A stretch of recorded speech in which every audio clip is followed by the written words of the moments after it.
नमस्कार, आपका brain math classes में स्वागत है। आज हम क्लास 8th प्रश्नावली नंबर 1 पढ़ने वाले हैं। पिछली वीडियो में मैंने आपको इसका बेसिक बता दिया गया था, कुछ प्रॉपर्टी थी वो बताई थी, कुछ गुणधर्म थे वो बताए थे। आज अपन प्रश्नावली स्टार्ट करते हैं। पहला प्रश्न आपके सामने जो दिखाई दे रहा है, देखते हैं उसमें कौन सी प्रॉपर्टी लग रही है। ठीक, पहला प्रश्न है -4/5 इंटू 1 और इज इक्वल्स टू माइनस का 1 इंटू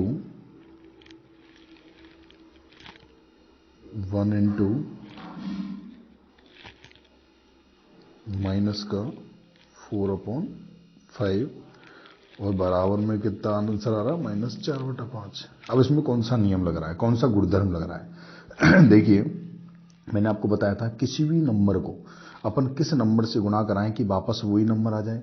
तो याद करो वो प्रॉपर्टी, a गुणा 1 बराबर क्या आ गया, a।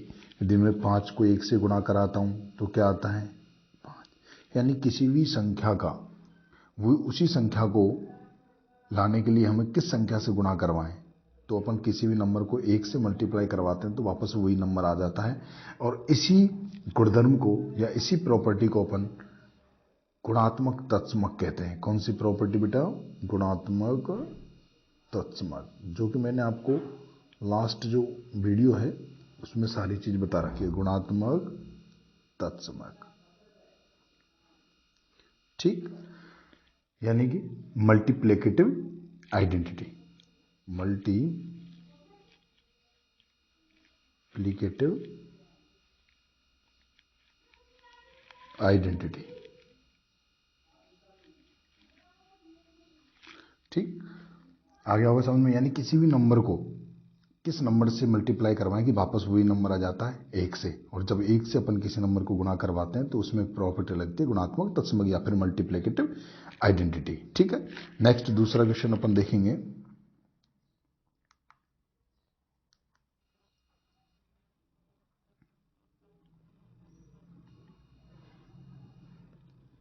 दूसरा क्वेश्चन आपके सामने है,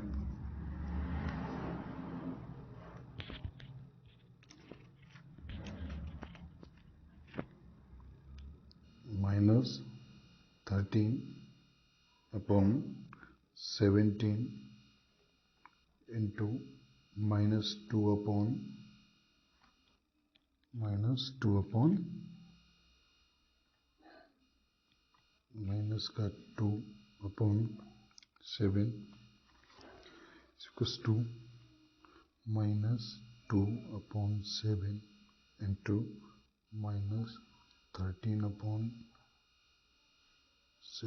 ठीक है, अब देखिए इसमें देखना कौन सा नियम लग रहा है बेटा। अपन बात करते हैं -13/7। 13/7 अपन इसको क्या मान लेते हैं, a, और इसको क्या मान लेते हैं, b। फिर बराबर इसको क्या माना था अपन ने, b, और इसको क्या माना था, a। यानी किसी भी संख्या को अपन मल्टीप्लाई करवा रहे हैं और उसके क्रम को चेंज कर देते हैं, यानी a into B equals to B into A, तो इसके आंसर पर कोई भी प्रभाव नहीं पड़ता है, कोई भी इफेक्ट नहीं पड़ता है। तो ऐसी प्रॉपर्टी को अपन क्या बोलते हैं, क्रम विनिमय। इसमें कौन सी प्रॉपर्टी लगेगी, गुणन, यानी गुणा होना तो गुणन क्रम विनिमयता का नियम लग जाएगा। कौन सा नियम, गुणन क्रम विनिमय।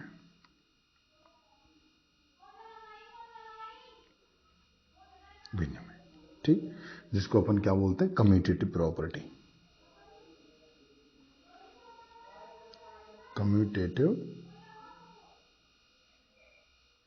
ठीक प्रॉपर्टी। उसके बाद में अपन बात करेंगे नेक्स्ट जो क्वेश्चन दिया हुआ है आपका, वो कौन सा क्वेश्चन दिया हुआ, देखो थर्ड क्वेश्चन है, माइनस का 19/29, फिर मल्टीप्लाई 29/- -19। यानी इन दोनों को मल्टीप्लाई करवाऊं तो देखो ये कैंसिल आउट हो जाएगा। ये अपन बात करते हैं, ये दोनों क्या हो जाएंगे, कैंसिल हो जाएंगे। ये इससे कैंसिल, ये इससे कैंसिल, ये 19 इससे कैंसिल, 19 इससे कैंसिल। अब आया कितना, 1।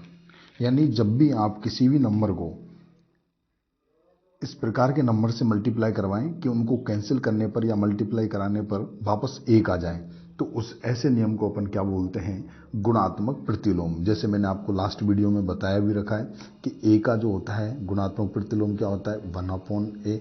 यदि मैं ए को किससे गुणा करवा देता हूँ, इसकी गुणात्मक प्रतिलोम से, तो बेटा आंसर क्या आता है, 1। ठीक, यानी ऐसी प्रॉपर्टियां, ऐसे गुणधर्म को अपन क्या बोलते हैं, गुणात्मक प्रतिलोम। क्या बोलेंगे, गुणात्मक प्रतिलोम।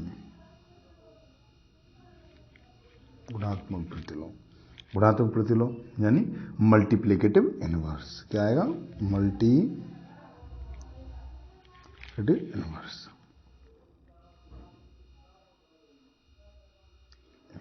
ठीक, मल्टीप्लिकेटिव इनवर्स। तो आपकी उम्मीद करता हूं आप लोगों की समझ आ गया होगा। नेक्स्ट क्वेश्चन अपन सॉल्यूशन करते हैं। नेक्स्ट क्वेश्चन क्या है, देखिए आपकी स्क्रीन पे, बताइए कौन से गुण की सहायता से आप ये जो क्वेश्चन दिया हो इसका रूपाभिकलन करते हैं, या फिर आप इसमें कौन सी प्रॉपर्टी यूज में लेते हैं वो आपको बताना है। ठीक है, दूसरा क्वेश्चन देखिए क्या लिखा हुआ है, 1/3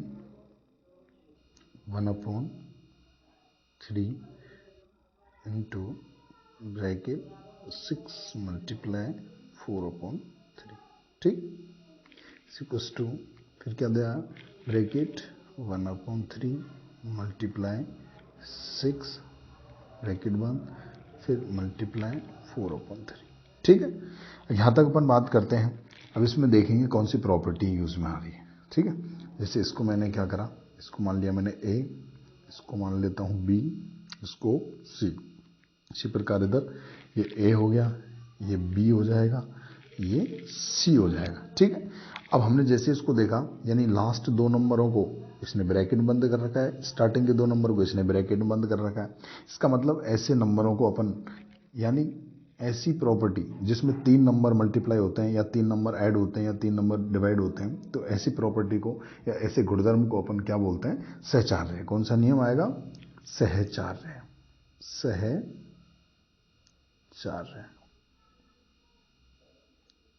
का गुणन नियम। सहचार्य का कौन सा नियम आ जाएगा, गुणन नियम।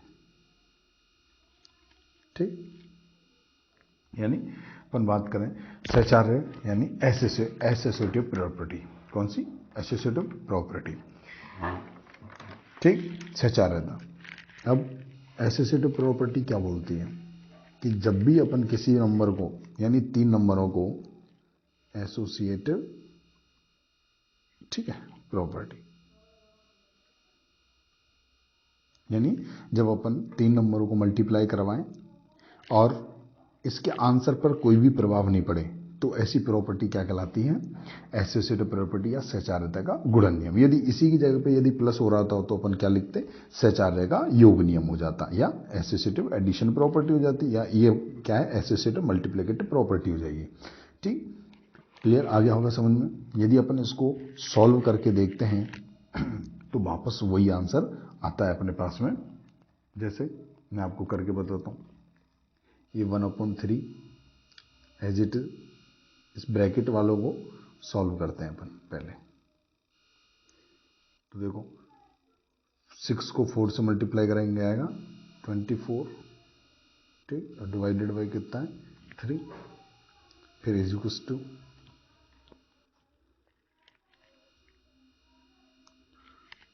क्या आएगा, ये आपके लाइन आ गई है, इसको रेज करते हैं। उसके बाद अपन बात करेंगे इक्वल बराबर में क्या दिया हुआ बेटा, 1/3। अब 6 को 1 से मल्टीप्लाई करा देंगे तो क्या आएगा, 6 डिवाइडेड बाई क्या आ जाएगा, 3, और इनटू 4/3। ठीक, यहाँ तक समझ में। अब देखो 3 का डिवाइड करेंगे 27 में या 24 में, तो कितना आएगा, 3 × 3 = 3, 3 × 6 = 3, 3 × 3 = 4, 3 × 8 = 24 आ जाएगा। कहने का मतलब 8 बार आ गया। ऐसे इस प्रकार अपन इधर बात करेंगे तो देखो 3 से इसको कैंसिल करता हूँ तो 3 दूनी 6। ठीक, अपने यहाँ पे क्या आ गया, 8 आ गया। अब 8 को 1 से मल्टीप्लाई करेंगे 8/3 आ जाएगा। उधर बात करते हैं तो देखो 4 को 2 से मल्टीप्लाई कराओ कितना आ गया, 8, और इधर कितना आ गया। यानी इस पे देखो कोई भी इफेक्ट नहीं पड़ा, इधर भी 8/3 आ गया और इधर भी 8/3 आ गया।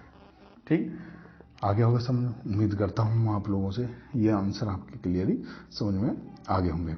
नेक्स्ट अपन बात करते हैं, इसमें एक क्वेश्चन और है जो कि इंग्लिश मीडियम में दिया हुआ है। जैसे इसमें बता देता हूँ आपको भी, जस्ट लास्ट क्वेश्चन ये दिखाई दे रहा होगा आपको, ये वगैरह,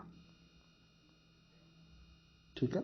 ये the product of two rational numbers is always a, फिर आपको ब्लैंक दे रखा है। इसका मतलब ये होता है कि दो परिमेय संख्याओं का गुणनफल हमेशा क्या होता है, परिमेय संख्या होता है। क्या होता है, परिमेय संख्या होता है।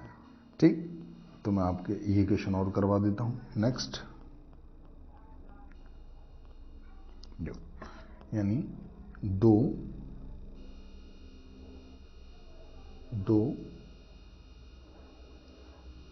परिमेय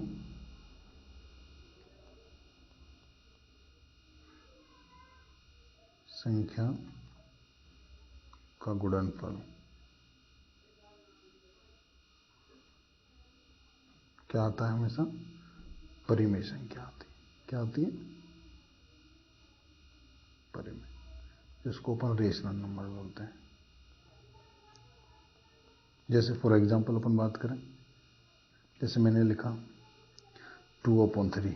आप जानते हो कि रेशनल नंबर या परिमेय संख्या क्या होती है, जिसको अपन p/q या बटे के रूप में लिखते हैं, या भिन्न के रूप में लिखते हैं, या डिनोमिनेटर न्यूमिनेटर के रूप में लिखा जाता है। ऐसी संख्या को अपन क्या बोलते हैं, रेशनल या परिमेय संख्या।